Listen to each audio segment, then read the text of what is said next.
Seja bem-vindo a mais um vídeo do Cortes da Palavra de Deus. Antes de continuar, deixe um like nesse vídeo e inscreva-se no canal para continuar recebendo novos vídeos.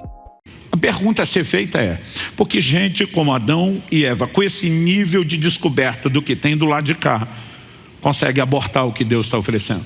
Porque gente como Davi, que está entendendo, Deus quer resgatar isso que foi perdido desde Adão e começa a desfrutar isso num senso profundo, consegue em algum momento abrir mão desse lugar prazeroso?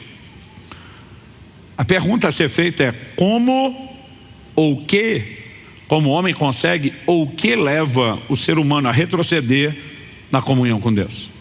O tema da minha mensagem hoje é preservando a sensibilidade para com Deus. E nós precisamos notar que isso acontece desde o início, não só com Adão e Eva, não só com os santos do Antigo Testamento, mas no Novo Testamento nós temos inúmeras advertências, começando por Nosso Senhor, se estendendo pelos apóstolos, a respeito de que eu e você precisamos tomar cuidado com isso. Isso significa que potencialmente o risco de retroceder nesse relacionamento, de perder o acesso à consciência dessa dimensão de prazer, pode acontecer com cada um de nós. Potencialmente falando, cada um de nós corre o risco de retroceder. E eu quero ler algumas, apenas algumas, 3 dessas muitas advertências. Primeira delas, Hebreus capítulo 3, de 12 a 14. Tenham cuidado, irmãos, para que nenhum de vocês tenha um coração mau e descrente que o leve a se afastar do Deus vivo. Para se afastar tem que ter aproximado. Ele está usando o termo irmãos, ele está falando com convertidos. E diz pelo contrário, que é o contrário de afastar, ficar coladinho em Deus, ou como diria o mineiro, garradinho nele. E diz pelo contrário, animem uns aos outros todos os dias durante o tempo que se chama hoje, a fim de que nenhum de vocês seja endurecido pelo engano do pecado.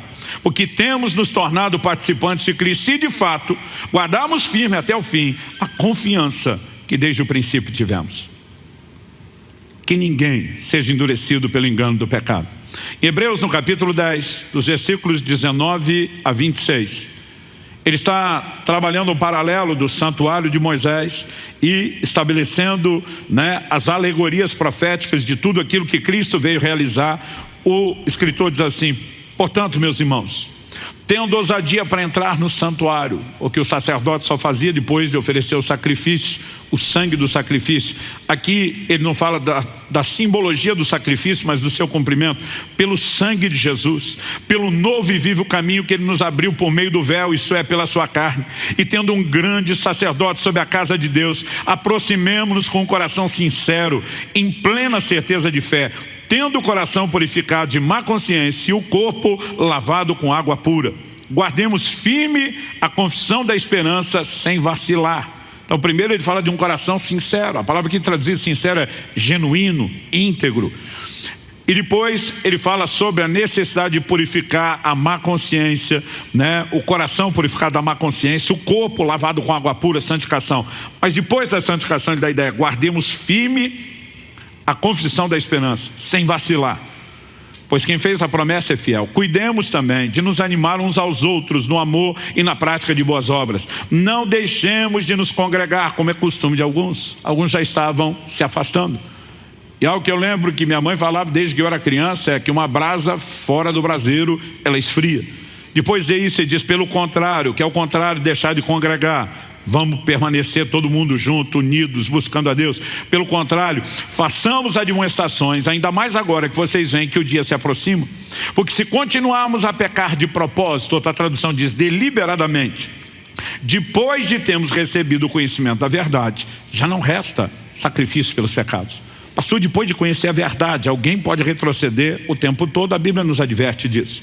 2 de Pedro 2, de 20 a 22 diz: portanto, se depois de terem escapado das contaminações do mundo mediante o conhecimento do Senhor e Salvador Jesus Cristo. Como que se escapa da contaminação do mundo mediante o conhecimento do Senhor? Conversão. Ele está falando de convertidos. Ele diz: se depois disso se deixam enredar de novo e são vencidos, seu último estado se tornou pior do que o primeiro. Pois teria sido melhor que eles nunca tivessem conhecido o caminho da justiça do que após conhecê-lo, voltar atrás e se afastar do santo mandamento que lhes havia sido dado. Com eles aconteceu o que diz certo provérbio muito verdadeiro: o cão volta ao seu próprio vômito, e a porca lavada volta a rolar na lama. A pergunta a ser feita é: como se perde a sensibilidade para com Deus. Como alguém pode chegar ao ponto de retroceder? Não creio que ninguém acorda uma manhã resmungando: hoje é dia de maldade, o que é que eu posso fazer para sabotar o relacionamento com Deus? O que é que eu posso fazer para jogar isso tudo fora? Normalmente o processo envolve, não só a ideia de continuidade com o processo, mas aquela não intencionalidade, o ceder a armadilhas para as quais nós poderíamos ter vigiado. E a importância de questionar como se perde a sensibilidade com Deus não é porque queremos perder, é justamente porque queremos evitá-lo. Então talvez uma pergunta, um questionamento melhor seria: como se evita esse processo? Como que nós podemos resistir a ele? E agora deixa eu fazer um gancho, o assunto que eu vou voltar no fim, que diz respeito ao jejum, antes de trabalharmos os princípios. E os princípios que eu quero te apresentar sobre preservar a sensibilidade com Deus não dependem do jejum. Mas eu preciso falar dessa história para apresentar uma ilustração, uma alegoria. Eu falei isso em um dos cultos de um dos domingos atrás, mas honestamente eu não me lembro mais em qual dos cultos eu falei. Se eu estiver repetindo, eu não me importo que você ouça de novo, acho até bom, isso vai te ajudar a memorizar. Mas eu sei que eu adiantei essa parábola que ilustra a mensagem de hoje alguns cultos atrás de uma das reuniões. Então vamos lá. Em agosto do ano passado, eu estava num segundo período de um jejum prolongado, e um homem de Deus que eu respeito demais, um dos gigantes espirituais da nação, nós estivemos juntos num evento, e como a gente esteve por mais de um dia, eu não consegui esconder dele que eu estava jejuando, Vamos almoçar hoje? Falei: olha, hoje eu prefiro pular o almoço, Não, tudo bem, a gente come à noite. Falei: então, à noite também não vou comer, mas posso sentar, conversar com vocês? Não, então a gente deixa para o café da manhã. Então também não, mas dá para... Chega uma hora, o colega tentou tantas refeições e falou: quanto tempo você vai ficar sem comer? Eu falei: ainda alguns dias. Ele diz: há quanto tempo você já está sem comer? Eu falei: já alguns dias. E aí ele falou: olha, desculpa, eu estou fazendo a pergunta porque eu sei o que você tem falado, o que você tem ensinado. E ele falou assim: eu gostaria, se você me der espaço e não for invasivo, de fazer uma pergunta. Eu falei: qual a pergunta? Ele falou: Subirá, talvez você seja a pessoa que eu conheço que mais jejua, que mais tem se dedicado a isso, falado sobre o assunto. O que é que tem te levado a dar tamanha importância ao jejum? Eu falei: se o senhor tivesse me feito a pergunta aos 18 anos de idade, minha resposta imediata seria: o anseio pelo sobrenatural. Foi isso que me fez pegar esse barco. Alguém me disse: se você quer romper, precisa perder a consciência só do que é natural, entrar no lugar de consciência do espiritual. O mover de Deus está relacionado ao ambiente de oração e jejuns combinados. E eu fui para lá. E eu sou grato a Deus. Isso me ajudou a romper, me levou a experiências, a intervenções de Deus, a experimentar o sobrenatural. Mas hoje, a minha resposta é outra. Porque a minha descoberta é de algo que me move muito mais do que só o anseio por essas manifestações. Ele falou: qual é a sua resposta hoje? Falei: hoje, o que mais tem me atraído a esse lugar do jejum é o que eu chamaria de a capacidade de perceber os deleites espirituais, num nível diferenciado. Ele falou: me explique isso melhor. Falei: vamos lá. Falei: aos dias atrás, numa outra experiência com um grupo de pessoas, eu estava jejuando já por um período. E as pessoas costumam dizer que a água não tem sabor. Quem jejua discorda, porque o paladar vai ficando tão apurado à medida que o seu corpo passa todo um processo de limpeza, de desintoxicação. O próprio fato de não ter aquela enxurrada de sabores, porque você vai ficando dias sem comer. A capacidade do paladar é algo assim impressionante.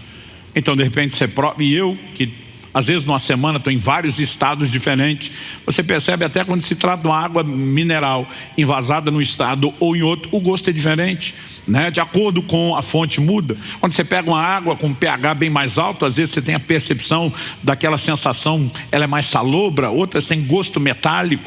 E eu estava num jejum desse prolongado. Falei: eu provei a água, precisava me hidratar, o médico no meu pé: beba bastante por dia nesse tipo de jejum, ainda mais que você mantém as atividades. Eu falei: mas estava muito difícil beber água. Eu aproveitei que estava num restaurante, pedi ao garçom para trazer um pouco de limão espremido. O limão, entre outras coisas, os jejuadores sempre recomendam isso, ele ajuda com o pH do sangue. Bom, não vou te encher com coisa técnica, mas eu pedi o limão. E quando o limão chegou, normalmente você pede um limão, eles mandam num copinho um dedinho, no máximo 2. O cara me trouxe um copo com tanto limão que eu pensei, ele deve ter entendido errado. Ele deve ter achado que eu pedi uma limonada e não só o limão. Então eu peguei e dei uma bicadinha, provei. A hora que eu provei, achei aquilo tão doce. Chamei o garçom, falei, amigo, acho que você não entendeu. Eu pedi só o limão, não a limonada. Ele falou, não, isso é só o limão. Eu falei, não, tá doce. Ele olhou para mim e falou, impossível. Eu vi o cara espremer na minha frente, isso é só limão. Eu provei de novo, falei, mas tá doce. Aí o pastor que estava sentado do outro lado da mesa na minha frente falou, deixa eu checar. E ele provou. Quando ele provou, ele fez uma cara de azedo. Falou, pelo amor de Deus, Subirá, esse negócio tá azedo pra caramba, isso é limão puro. Eu peguei de volta, provei e falei, tá doce. Ele pegou de novo, provou outra vez, fez de novo a cara e falou, tá azedo. O negócio foi tão curioso que outros na mesa começaram a pegar para beber e provar. Eu quase que fiquei sem limão, de tanta gente que provou. E todo mundo dizia a mesma coisa, com a mesma cara, Subirá está azedo. Eu dizia, gente, tá doido. De repente eu parei. Falei, o jejum, meu paladar. Porque você está tão desintoxicado, o corpo tão limpo, tão sensível, que você consegue perceber a doçura da frutose do limão, que mais ninguém percebe. Para quem toma o café em jejum ou na volta dele, né? Então, os bebedores de café normalmente não usam açúcar. Mesmo para quem toma o café, um expresso forte, aquele que todo mundo diria amargo, você sente o doce. É impressionante como o paladar fica curado. Aí eu olhei para aquele pastor e falei, por que eu estou te dizendo isso? Uns dias depois do episódio do limão, eu estou com outro grupo de pastores e a gente saiu, fui com eles para o restaurante mesmo sem comer, porque eu queria aquela roda de comunhão. E logo depois do almoço, um abençoado pega uma salada de frutas de sobremesa e ele começa a enchê-la de leite condensado. Quando eu vi aquilo, eu queria voar por cima da mesa, no pescoço dele. Eu queria gritar com ele na frente de todo mundo, a fruta já é doce, não precisa de leite condensado. Mas eu pensei, é doce para quem está com o paladar limpo. Para quem está intoxicado de açúcar, que nem ele não percebe mais. E ele precisa pôr um outro tipo de doce, porque ele já não tem a capacidade de perceber o açúcar da fruta. Quando eu terminei a alegoria, a parábola, o pastor já estava balançando a cabeça.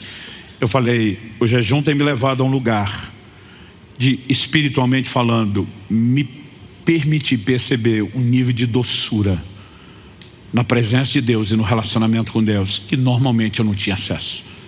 E eu ficava me perguntando, esse doce estava aí o tempo todo, e era eu que por causa dessa desgraça do leite condensado não percebia? Aonde eu quero chegar com isso? Se estamos questionando como se evita o processo, uma das primeiras declarações que eu quero fazer, e esse é o primeiro ponto que eu quero explorar,